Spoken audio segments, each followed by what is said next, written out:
요 사각턱 근육이 줄어드니까 요렇게 해골처럼 그렇게 보일 수 있는 거죠. 항상 제일 가성비 좋고 효과 좋은 게 보톡스라고 설명을 드리기는 하지만 모든 사람한테 다 효과가 좋은 건 아니에요. 저 전병원에서 맞았는데 저 어떻게 해야 돼요? 라고 했을 때 그 의사 선생님들이 어떻게 할 기준을 못 찾아요. 네, 안녕하세요. A4E1 김광수 원장입니다. 오늘은 피부과 의사들이 가장 기본적으로 추천하는 보톡스에 대해서 얘기를 해볼 건데요. 가장 기본이 되는 시술이기는 하지만 불행하게도 가끔 보톡스를 맞고 부작용을 겪는 사람들이 좀 있어요. 그 불편한 이유가 뭐고 어떤 유형들이 있는지 지금부터 얘기를 한번 해볼 거니까 영상 꼭 시청해 주세요. 첫 번째로는 눈이 무겁다고, 눈 뜨는 게 힘들다고 하는 사람들이에요. 이런 경우에는 이마 근육을 눈을 뜨는데 이용을 하고 미간으로도 눈썹을 많이 움직이기 때문에 이마나 미간 보톡스를 맞았을 때 눈이 무거워지는 경우들이 있어요. 근데 모든 사람에게 해당되는 것은 아니고 일반적으로 눈두덩이에 좀 살이 많거나 내가 쌍꺼풀이나 외꺼풀보다는 좀 겹꺼풀이 많이 생긴다, 눈이 평소에 좀 처져 있고 좀 덮여 있는 느낌이 든다 하는 분들한테 일반적으로 더 많이 나타나요. 눈두덩이가 무거운데 왜 보톡스를 맞으면 눈이 더 안 좋아져요? 이마에 근육이 두 개가 있어요. 눈두덩이가 좀 무겁다고 느껴지는 사람들이 우리가 이마로 이렇게 눈을 뜬다 그랬잖아요. 그래서 이마를 눈썹을 드는 힘으로 눈을 뜨다 보니까 여기에 살이 많고 무거운 사람은 이마의 근육을 못 움직이게 막는 보톡스를 맞으면 얘가 이렇게 무거워지는 거예요. 아니, 이걸로 뜨는데 이걸 못 쓰게 해버리니까. 맞아요. 눈이 더 작아 보이고 항상 졸려 보이고 또 좀 심한 분들은 일상생활이 조금 힘들다, 뭔가 눈이 초점이 잘 안 맞고 잘 안 보인다라고 하는 분들도 가끔 있어요. 그럼 뭐 방법이 없나요? 방법이 아예 없는 건 아니에요. 내가 눈 무거움증을 좀 경험해 본 사람들 같은 경우에 그래도 나는 보톡스를 맞겠다라고 한다면 이제 보톡스를 놓는 위치를 좀 조정하든지 용량을 좀 조절할 수 있어요. 이거는 근데 이제 병원마다 조금씩 놓는 용량 차이가 있어서 내가 이전에 맞았던 병원에 가서 이런 불편함을 얘기를 한 다음에 그 다음에 용량 조절하는 게 좋고요. 용량을 조절을 해도 아무리 위치를 조절해도 힘드신 분들은 스킨 보톡스라고 하죠. 보톡스를 조금 희석해 놓은 걸 이용해서 대안을 찾을 수 있을 것 같아요. 근데 이게 제가 한번 불편함을 겪었잖아요. 하루 이틀도 싫을 거잖아요. 바로 이거 좀 다시 해결할 수도 있고. 솔직히 바로 해결하는 건 좀 힘들어요. 보톡스 같은 경우는 시간이 지나면서 돌아오긴 하지만 그 시간이 보통 한 달에서 두 달 정도까지 걸릴 수도 있거든요. 그래도 조금이라도 시간을 좀 당겨야겠다라고 한다면 이제 눈두덩이나 눈썹 위쪽으로 할 수 있는 리프팅 시술들 중에 뭐 고주파를 이용한다든지 아니면 초음파, 울세라 같은 걸 이용하는 방법들이 있을 수는 있죠. 그래서 이렇게 무거움이 생겼다고 해서 저렴하게 보톡스를 맞았는데 그걸 억지로 뜨게 하려고 비싼 시술을 받게 되잖아요. 그래서 이런 불편함이 있으실 분들은 주의하고 보톡스를 안 맞는 걸 오히려 추천드립니다.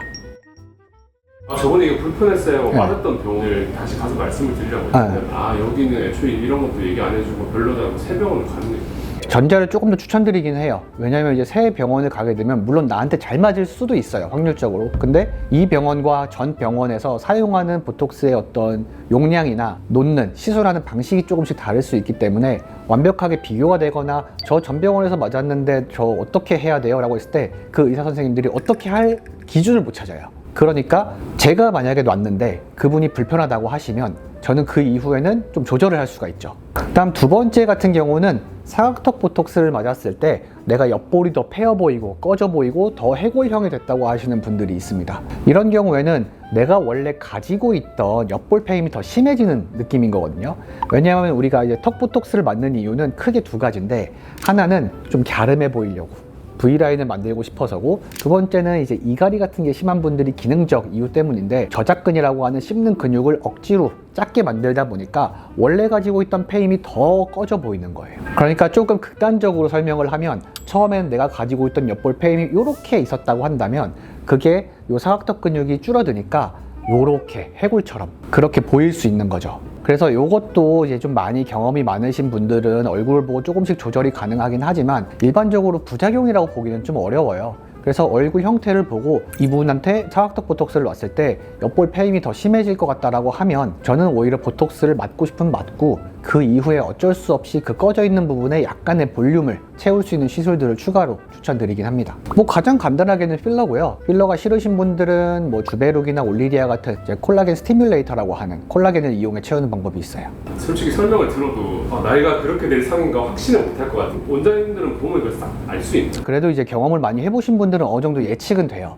그래도 100%가 없으니 그 부분은 경험을 해보지 않고 처음 맞는 사람들한테는 좀 주의를 주는 편이에요. 그리고 제가 아무리 설명을 해봤자 본인이 보고 있는 얼굴은 좀 다르거든요. 제가 봤을 때는 그냥 얼굴이 더 갸름해지고 이뻐졌다고 생각을 하는데 본인은 더 꺼졌다고 생각하는 사람들도 있어요. 그래서 조금 그런 분들한테는 주의사항을 더 설명을 드리고, 만약에 그런 느낌을 받는다고 하면 이후에 다시 내원하셔서 상담을 다시 하게끔 설명을 좀 드리죠. 그래서 이제 그런 분들 같은 경우에 제가 상담을 하면서 근육이 얼마나 큰지 얼마나 세게 무는지 만져보고 보고 다 이제 판단을 하잖아요. 그래서 그런 분들한테는 강권하진 않아요. 근데 요런 부작용이나 불편함이 있을 수 있으니 한번 잘 고려해보고 맞으라고 꼭 말씀을 드리죠. 그 다음 세 번째 같은 경우는 좀 주름이 이미 깊게 패여있는 사람들이 불편함을 호소하는 경우들인데요. 앞서 두 가지와는 또 달라요. 내가 보톡스를 맞으면 깊게 패여있는 주름들이 확 펴질 거라고 생각하는 사람들이 있어요. 근데 이미 관리를 하지 않고 노화가 진행이 돼서 깊게 패인 주름들 같은 경우 피부가 변형이 돼버린 상태거든요. 그래서 그런 부분들은 보톡스만 맞아서 주름이 펴지지는 않아요. 앞으로 더 진행될 주름을 예방할 수는 있지만 이미 패여버린 주름 같은 경우에는 필러나 콜라겐을 이용해서 완화를 시킬 수는 있어요. 잘못된 건 없는데 돈 들였는데 변화가 없네 이렇게 느낄 수 그렇게 느낄 수 있어요. 일반적으로 피부과를 많이 안 다녀보신 분들 중에 보톡스와 필러를 되게 혼동해서 잘못 알고 계시는 분들도 많거든요. 그래서 보톡스 주사를 맞으면 내가 필러를 맞는 것처럼 이마가 패여있는 것들이 펴질 거다 라고 생각하는 분들도 있고, 깊게 한 두세 줄 정도 이렇게 패여있는 사람들 있잖아요. 아니면 미간이 내천자로 이제 깊게 패여있던지 그런 분들한테는 보톡스를 맞는다고 해서 그게 펴지진 않는다고 제일 먼저 말씀을 드려야 돼요. 저도 이전 영상이나 아니면은 제 병원을 오시는 분들한테 항상 제일 가성비 좋고 효과 좋은 게 보톡스라고 설명을 드리기는 하지만 모든 사람한테 다 효과가 좋은 건 아니에요.